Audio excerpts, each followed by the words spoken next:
That's what vacation time is. He is unplugged. He's over across the pond with his lovely wife on vacation. And I'm here in the air chair all week, noon to 2. Monday, Tuesday, Wednesday, we have day baseball at Tropicana Field. Yes, Tropicana Field. You know, the place where it's 72 degrees. Everything is brand new. Hottest team in all of Major League Baseball, your Tampa Bay Rays. But Wednesday, there is day baseball, and then I'll be back Thursday and Friday, noon to 2. So love being here with you. It is a busy, busy, busy, busy week. We're going to hear from Buccaneer assistant coaches tomorrow. Wednesday, I get a tour of the new USF football stadium on campus, so I'm looking forward to that. I will report back to you from 6 to 7. But again, I'm here today. We're here till 2 o'clock. We open up the phone lines. We talk. We engage, and I bring a guest or two in, and I got a good one today. He is the fiery reliever, the former Tampa Bay Ray, the former Tampa Bay Oakland A, also spent a little time with the Milwaukee Brewers.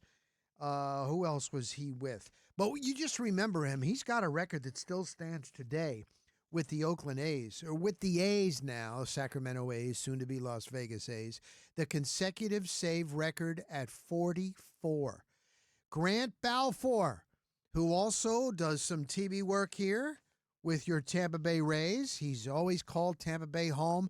Once he became a Ray, he loved it. He lives in Pinellas County. I'm not going to give away where he lives because I don't want you bothering him.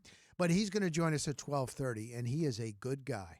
And I want to talk baseball. We'll talk baseball. If you got a question that you think I should ask Grant Balfour, the great Grant Balfour, let us know. We've got a text line.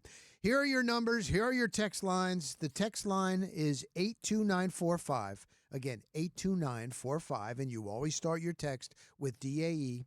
Our numbers, if you would like to jump in here. Again, I love opening up the phone lines during this lunchtime. 888-388-0957, 888-388-0957.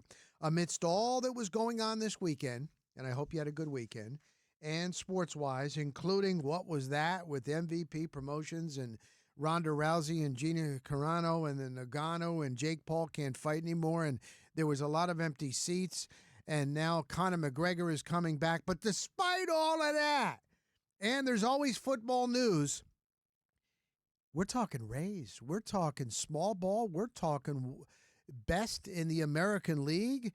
They're getting the national publicity. Yesterday, it was the NBC, the Peacock crew, Verskagen. Matt, he's one of the best in all of baseball. He was here. John Fanta's your reporter, walking around, and they couldn't say enough good things about also Tropicana Field, but also the Tampa Bay Rays. And again, you watch MLB Network, and they're getting the publicity because it was always the knock on, man, even when the Rays did good, the rest of the country really didn't care. Small market team. That's not the case now. Everybody is noticing. Every single show, the podcast, it's about the Rays, and man, oh man, oh man, now we start a series against the Baltimore Orioles. My question to you today, do you believe? Way back in the day, Tug McGraw was do you believe in the Rays, or is it still early? You love what you're seeing, but you're not quite ready yet. Do you believe? I do believe in the Rays. Now, let me welcome in our producer. He is Mr. Tim Bernard. He's one of the best in the beeswax. He does a great job here on the Nick Wise Show. How are you, my man? Happy Monday. We'll try to be. It's a Monday, but happy Monday. It's a Monday. What's man. up, Brock? Glad to have you here. I'm glad to be here. So you were telling me that you got an opportunity to go to Tropicana Field over the weekend. I did. I went for Nick Martinez's start, and what a great start that was. Too bad it didn't end great. Yeah, they were so hot, and so I was there as well. I left after Nick Martinez got pulled, and it was all those runs in the – was it 8 runs? It was an 8-run inning? An 8-run it was 10th 8. inning. That's right. But Nick Martinez, isn't it something like he doesn't throw 98 miles an hour? But again, I've always said this still, even though guys can throw 100 miles an hour now, it still comes down to pitching. not throwing. And he mixes it up so good. It's similar to, not similar, they're different. Sugar Shane McClanahan, he's pitching tonight. He's still throwing pretty hard. It's not quite right there what he used to throw, but he's still throwing mid-90s, and he's just the changeup. The Rays throw a lot of changeups. They mix it up, and Nick Martinez and Rasmussen yesterday, you can count on him, and it's just is it not a fun team to watch? Oh, it's a wicked fun team to watch. I mean, you're talking about pitching. That's why one of my favorite pitchers of all time is Greg Maddux, because the guy never threw hard, but man, could he pinpoint that ball wherever he wanted to. Yes. And that's what you're kind of seeing from Nick Martinez right now. Yes. And that's why his ERA is sub 2, sub 1.5? Yeah, something like that, yeah. Yeah, it's insane. So I'm glad you brought up Greg Maddux. Years back, at the end of his career, Maddux was throwing for the San Diego Padres. The only reason why I remember it is they came to Tropicana Field. So when I go to Tropicana Field, I'm more times than not, I'm there pregame. I plan on going today or tomorrow, and I like to talk to the players. I get a lot more out of them because there's time and it's pregame. When you go in after a game, they want to get out of there. It's kind of quick and what happened in the game, and then it's very specific, and then whatever you get is really, you can't use it past that day because it's right from that game. But when Greg Maddux was pitching, and he was on that great staff with the Atlanta Braves, we all remember that.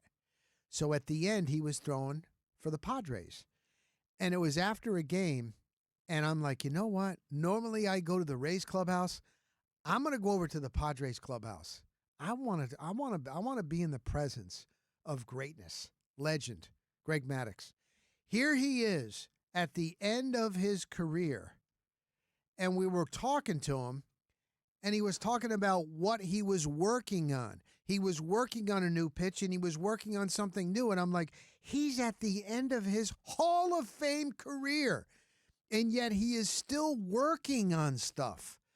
And I think most pitchers are the same way. They're always working on stuff. It's a little bit different, if you're in the NFL or if you're in the NHL or, you know what your strengths are. You work on your weaknesses, but you're also not fine-tuning and working on new stuff all the time. And it's like that with baseball. But Maddux, no. So it was great. So you got Sugar Shane McClanahan today against the Baltimore Orioles. That's tonight. Trevor Rogers, he's a lefty, 2-4, 5.77 ERA.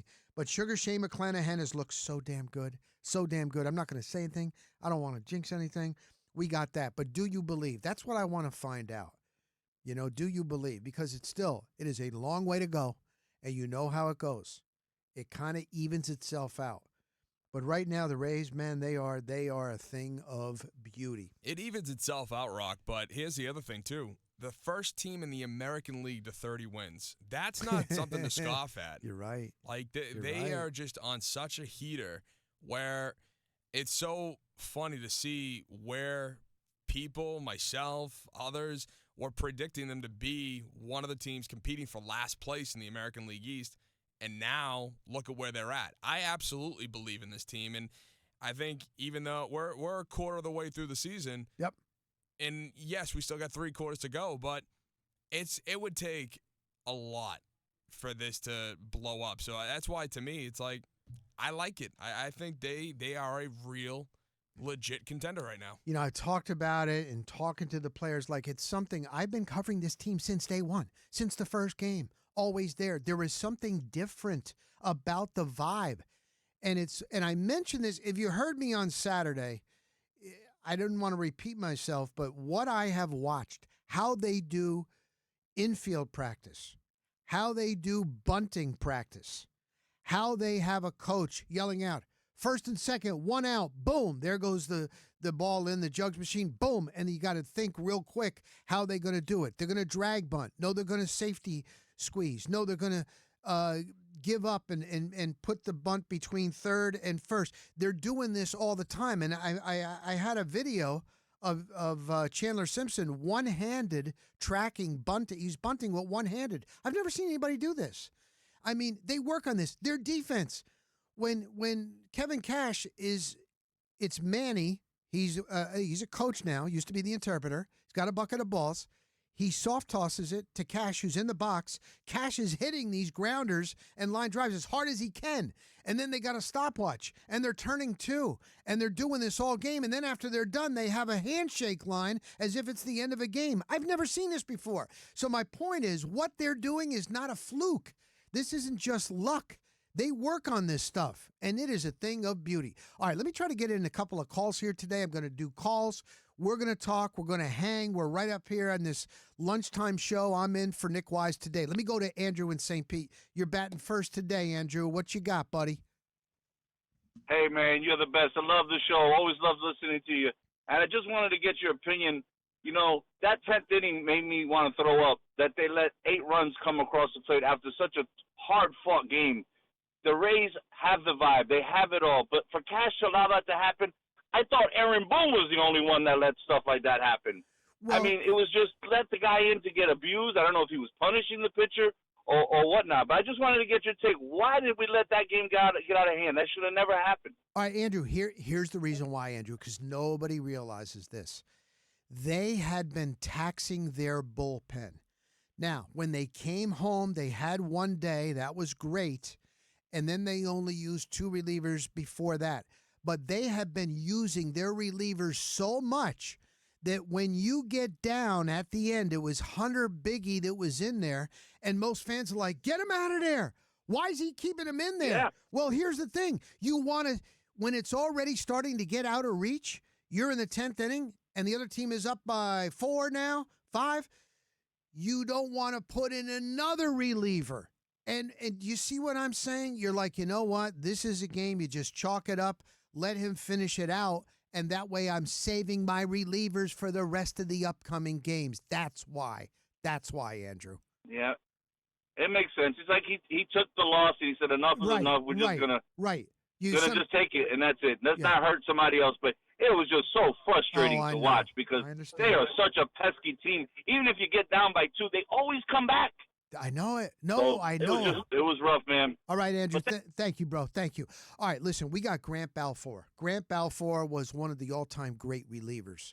Real fiery man. He would bring it with the Rays 2 times. Now he's doing TV work, doing a great job on Rays baseball. The great Grant Balfour will be next. He will join me next. I'm Rock Roddy, in for Nick Wise all week here on the Flamethrower, WDAE.